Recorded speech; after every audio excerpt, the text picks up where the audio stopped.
तो पाकिस्तान के जो जहरीले दांत हैं उनको तोड़ने की तैयारी है बेसिकली।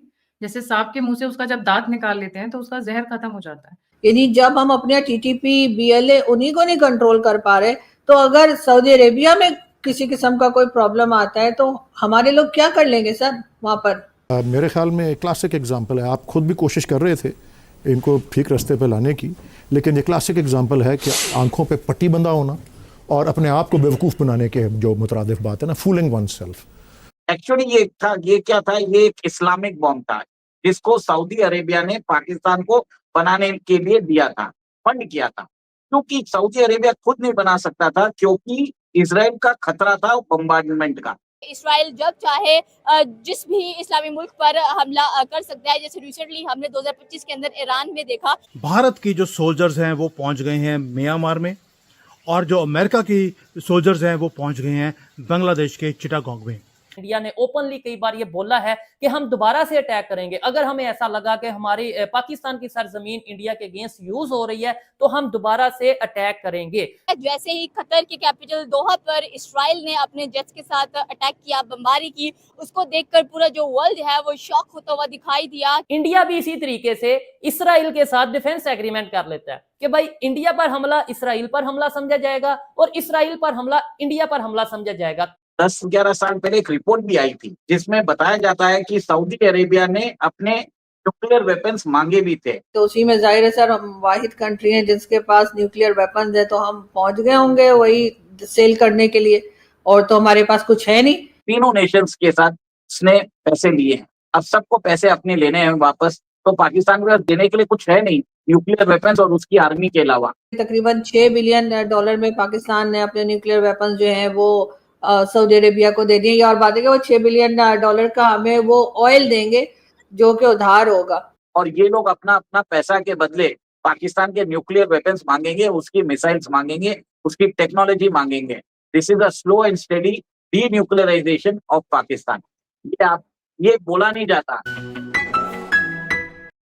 गायत्री जी देखिए, 1974 में भारत ने अपना न्यूक्लियर टेस्ट किया था पोखरण में। उसके बाद पाकिस्तान को भी लगा कि हमें भी न्यूक्लियर टेस्ट करने की जरूरत है। पैसे तो थे नहीं, 1971 के अंदर उन्होंने बुरी हार का उनको सामना करना पड़ा था। तो पाकिस्तान ने क्या किया, विदेशी जो उनके आकाओं से फंडिंग की बात की।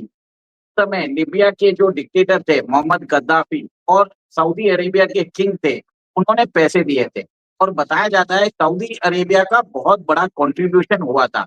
ये प्रोजेक्ट 706 के नाम से है। और देखिए 10-11 साल पहले एक रिपोर्ट भी आई थी जिसमें बताया जाता है कि सऊदी अरेबिया ने अपने न्यूक्लियर वेपन्स मांगे भी थे, और गार्डियन के अंदर रिपोर्ट भी किया था कि क्या पाकिस्तान सऊदी अरेबिया को न्यूक्लियर वेपन्स वापस करने वाला है।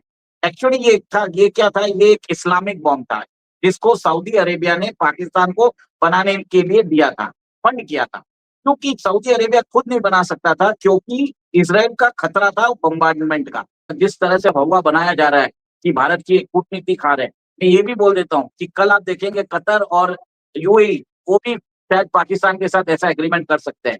इसका रीजन एक ही है, दोनों ने पाकिस्तान को पैसे दिए, ठीक है।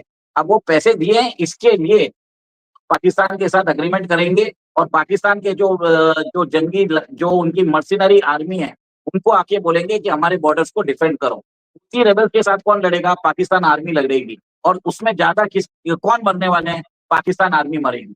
तो कहीं ना कहीं इनको एक फ्रंट लाइन सोल्जर्स जैसा बना के मैक्सिमम कैजुअलिटीज जो है वो पाकिस्तान की आर्मी को लेना पड़ेगा।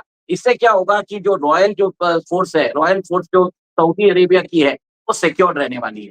देखिए पाकिस्तान भिखारी है, इन्होंने तीनों नेशंस के साथ उसने पैसे लिए हैं, अब सबको पैसे अपने लेने हैं वापस, तो पाकिस्तान को देने के लिए कुछ है नहीं न्यूक्लियर वेपन्स और उसकी आर्मी के अलावा, तो तीनों नेशन यूज करेंगे। कौन सी बड़ी बात है इसमें?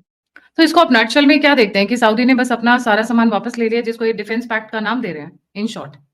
यस, एक तरह से ये डिफेंस पैक्ट रख के वो जो पैसे दिए थे उससे अपने जो न्यूक्लियर मिसाइल्स हैं, उनके जो न्यूक्लियर बॉम्ब्स हैं, और जो पासपोर्ट्स हैं, और जो ट्रेनिंग है साइंटिस्ट को, सऊदी साइंटिस्ट को, वो दिया जाएगा। इसके लिए वहां पे एक इमेजिनरी थ्रेट को बनाया जाएगा ताकि एक स्ट्रेटेजिक ट्रांसफर हो सके न्यूक्लियर वेपन्स का। सेकेंड, ये पैक्ट शायद कतर और यूएई भी कर ले, क्योंकि पाकिस्तान को अभी पैसे की जरूरत है, उसकी इकोनॉमी कटाई में जा चुकी है। भारत ने जो उसको ऑपरेशन सिंदूर में जो शिकस्त दी है, उसकी इंफ्रास्ट्रक्चर को तबाह किया है, उसको रीबिल्ड करने के लिए भी पैसे चाहिए।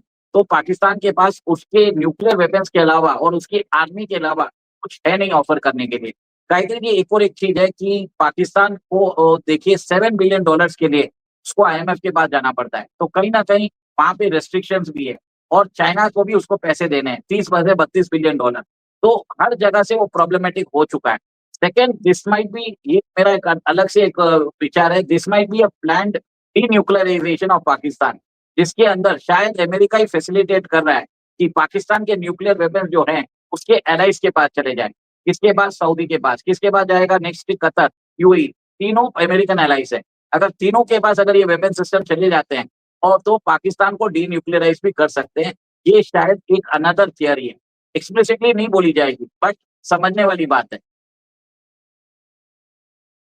तो अगर मैं इसको थोड़ा-सा सिंपल लैंग्वेज में कहूँ और मैं आम भाषा में अगर मैं बोलूँ, तो पाकिस्तान के जो ज़हरीले दाँत हैं, उनको तोड़ने की तैयारी है बेसिकली। जैसे सांप के मुँह से उसका जब दाँत निकाल लेते हैं, तो उसका ज़हर खत्म हो जाता है। और पाकिस्तान जब भी होता है, चलते-फिरते अपने आलू बम की धमकी तो ऐसे दे रहा होता है, जैसे एक्चुअली में वो आलू बम हो, ऑनेस्टली स्पीकिंग, जो उनके न्यूक्लियर बॉम्ब्स हैं। हमारे पास पाव-पाव के बम है, हम वो फोड़ देंगे। तो कहीं ऐसा तो नहीं है कि that is what is the plan? जी। देखिए, इज़राइल ने कतर में जो हमला किया है, उसके बाद पाकिस्तान अपने आप को गार्डियन बताना चाहता है ऑफ द इस्लामिक उम्मा। तो उन्होंने अपनी मार्केटिंग चालू कर दी।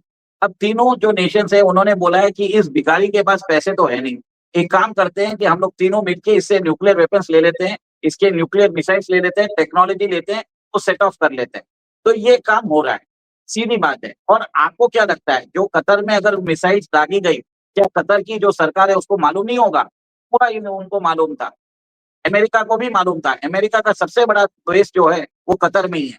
और अमेरिकन सैटेलाइट्स, क्या उनको समझ में नहीं आएगा कि 2200 किलोमीटर दूर अगर प्लेन आके मिसाइल्स दागता है, क्या अमेरिकन सैटेलाइट्स ये नहीं पकड़ पाएंगे? ये सब बोलने की बातें होती है।